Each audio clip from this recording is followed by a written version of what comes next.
Comment se porte le marché des voitures de collection, des automobiles de collection? Voilà le sujet qui va nous animer à présent dans Smart Patrimoine. Et pour en parler, nous avons le plaisir d'accueillir sur le plateau Gauthier Rossignol. Bonjour Gauthier. Bonjour Nicolas. Merci d'être avec nous. Vous êtes associé et directeur du département automobile de collection chez Agut. On a vu un des événements emblématiques des voitures de collection se tenir il y a quelques semaines, Rétromobile. Vous-même, vous avez tenu une vente il y a quelques jours en vente un certain nombre de voitures de collection. Première question assez large, comment se porte le marché début 2026 des automobiles de collection pour les épargnants qui seraient intéressés potentiellement à l'idée d'acheter, de placer une partie de leur épargne, voire d'investir dans une voiture de collection? Déjà, ils ont bien raison, mais le marché se porte bien, mais le marché est assez inégal. Voilà, c'est comme quand on dit que c'est la crise, tout le monde le dit, puis d'un seul coup, la crise est de plus en plus forte. Quand on dit qu'un marché est bon, tout le monde se jette dessus. Il faut nuancer ses propos. Oui, le marché se porte bien parce que les chiffres n'ont jamais été aussi hauts. D'accord. Le volume de vente n'a jamais été aussi impressionnant. Je parle du nombre de transactions et de la valeur, du montant global des transactions. C'est un marché qui est mondial, c'est absolument pas un marché qui est européen ou national ou juste américain. C'est un marché qui est international. Ça veut dire que vous, chez Agut, quand vous mettez en vente des voitures de collection, vous avez des acquéreurs du monde entier qui viennent? J'ai un exemple très précis. Vous l'avez dit, notre vente avait lieu dimanche dernier, donc Ouais. le 15 mars. On est mardi, 81% des voitures ont été vendues à l'étranger. D'accord. Ok. On a vendu Donc on achète 69% des à lots, pour être distance. précis, Ouais. hors after sale. Donc c'est les voitures qu'on vend après le coup de marteau final. C'est 69% des lots vendus. Sur ces 69%, c'est 81% des lots qui partent à l'étranger. D'accord. Donc oui, c'est colossal. Heureusement, ça ne veut pas dire qu'il n'y a plus d'argent en France, bien au contraire. Ça veut dire que les liquidités sont plus aussi disponibles qu'avant. Certaines personnes me disent: l'automobile est une valeur refuge. Oui, bien sûr, l'automobile a toujours été une valeur refuge, l'automobile de collection. Et en plus, c'est un marché qui a connu une progression colossale entre 2008 et 2015 et qui a reconnu encore une fois, juste après le Covid, mais Bien ça, sûr, tous ouais. les marchés en 2021-2022 se sont littéralement envolés. 2023 a marqué plutôt le pas chez beaucoup de personnes, 2024 chez d'autres. 2025 a été globalement une bonne année. Et on s'est rendu compte en janvier 2026 que les États-Unis explosaient littéralement. On avait déjà eu des signaux qui étaient très forts à partir d'octobre 2025. Ça s'est réellement concrétisé en janvier 2026. Est-ce que ça va arriver sur la vieille Europe? Exploser, pardon, ça veut dire exploser à la hausse ou Exploser à la hausse. à la hausse, Oui, d'accord, oui, oui, pardon. oui. Oui. Il n'y a pas de crack. Non. D'accord. Ça explose favorablement. D'accord. Mais encore une fois, il faut nuancer ça parce que tout ne va pas à la hausse. Il y a encore une fois, je ne vais pas vous faire l'affront de vous demander votre âge, de demander ton âge, mais moi j'ai 43 ans. Bon, j'ai tendance à dire que moi je suis un peu à part parce que j'aime tout ce qui fait l'automobile. Donc que ce soit des voitures des années 20 à des voitures des années 2020, c'est Ouais. pareil.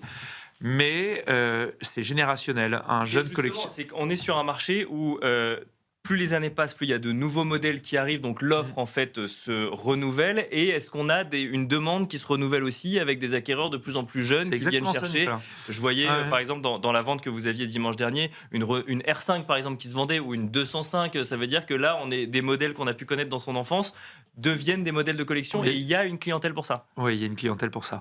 En fait, il y a une clientèle pour tout. Tout dépend de la qualité du bien et tout dépend de son prix. Mais on se retrouve dans un conflit générationnel où ce qui était l'âge d'or de l'automobile il y a quelques années, les années 50 aux années 70, passe un peu au second plan. D'accord. Pour des voitures des années 90, 2000, voire 2010. Et vous l'avez souligné, des voitures rentrent en collection de plus en plus tôt. Avant, une voiture de collection, c'était forcément plus de 30 ans, voire 50 ans. Aujourd'hui, une voiture de collection, certaines Ferrari sortent et sont déjà collection. Elles sont Ok. déjà collectionnées. Alors, c'est clairement des produits d'investissement, mais des Youngtimers à 30 000, aujourd'hui, qui n'ont que 15 ans, sont devenus des voitures de collection, sont déjà collecteurs. Voilà. D'accord, Il y a ouais. peut-être une nuance à faire entre voiture de collection D'accord. et collector. D'accord. La 205 GTI, elle est plus que collector, c'est très clairement devenu une icône des années 80, c'est les années plastiques, donc c'est en plus une obsolescence programmée par rapport à de la tôle qu'on peut Bien sûr, refaire. ouais. Et donc ça Mais crée quoi? c'est Ça une crée de la voiture de rareté? collection, ça Ouais, crée de la rareté. ouais, Mais oui, d'accord. Ouais, une finalement. obsolescence programmée dans le modèle, parce que de la tôle, on pourra toujours la refaire, du plastique, à un moment donné, la pièce casse, il faut la refaire, on n'a pas forcément les moules, c'est pas forcément rentable pour le constructeur de le faire, mais une 205 GTI en super bon état qui n'a que 6700 km, c'est rarissime. La R5 qu'on a vendue qui n'avait que 12 km, qui fait un record du monde, bah oui, c'est extraordinaire. Et vendre ça 57 000 euros, ça reste un objet populaire, plus de 5 millions d'exemplaires produits, mais il n'y en a qu'une. Sur les 5 millions, il n'y en a qu'une qui n'a que 12 D'accord. km aujourd'hui. Je dois annoncer qu'elle a passé les 13 km en la montant sur le camion dimanche soir. D'accord. Voilà. Ok. C'est important. Un mot peut-être, vous avez mentionné tout à l'heure valeur refuge. Alors, on imagine bien qu'on n'investit pas dans une voiture comme on investirait dans l'or pour couvrir un portefeuille d'investissement, mais on considère ça quand même pour... Si, ça peut arriver. Ah, bien D'accord. sûr. Ouais. Non, Malgré ça les arrive. montants, ça peut arriver. D'accord. Ça arrive très largement. En tant que pur investissement, pure stratégie d'investissement. Pur investissement. On avait un invité assez particulier jeudi soir lors de notre conférence. Ce monsieur stocke 10% du parc automobile dédié à la marque Ferrari en France. C'est un petit peu plus de 1200 Ferrari. D'accord. Sur ces 1200 Ferrari... Donc il est propriétaire? Non, Ah oui, il les n'est pas stocks, oui, propriétaire. C'est le concessionnaire de Ferrari, c'est M. D'accord. Neubauer Ouais. qui a racheté Charles Pozzi il y a plusieurs années, donc l'importateur Ferrari officiel en France. Et sur ces 3 lieux de stockage, c'est plus de 1200 Ferrari stockés. Il y a à peu près 12 000 Ferrari en France, toutes années confondues. Et sur ces 1200 Ferrari, il y en a plus de 400 qui n'ont pas dépassé les 100 km. D'accord. Donc, Ok. c'est aujourd'hui très clairement un produit d'investissement. Je parle vulgairement de produit parce qu'il faut désacraliser la chose, même si c'est pour moi un produit passion. Pour certaines personnes, c'est très clairement un investissement. Qu'on achète, qu'on stocke Mm. et sur lequel on spécule quelque part. Oui, complètement. D'accord, ok. Complètement. Mais il n'y a pas que Ferrari qui est sujet à ça. Beaucoup de marques aujourd'hui, surtout dans des voitures très modernes, sont la cible d'investisseurs. Et c'est aussi pour ça que c'est 476% d'augmentation entre 2012 et 2015 et un peu plus de 200% d'augmentation depuis le Covid sur certains modèles. Donc c'est colossal. Je prends un autre exemple, on va beaucoup parler de Ferrari, mais une Ferrari Enzo se vendait autour des 5 millions d'euros en octobre 2025, pardon. Aux États-Unis, on est à 17. Dernière question, Gauthier Rossignol.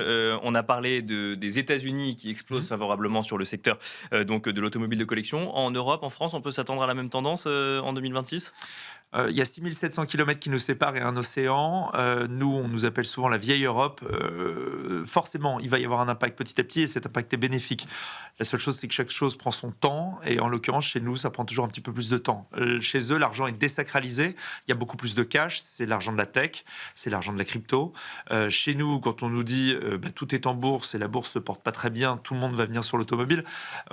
Pour que ce cash parte de la bourse pour aller sur l'automobile, il faudrait pour cela que les gens vendent, c'est absolument pas le bon moment pour vendre. Donc si on a du cash, oui, chez nous, ça va se traduire tout de suite dans des valeurs à la hausse.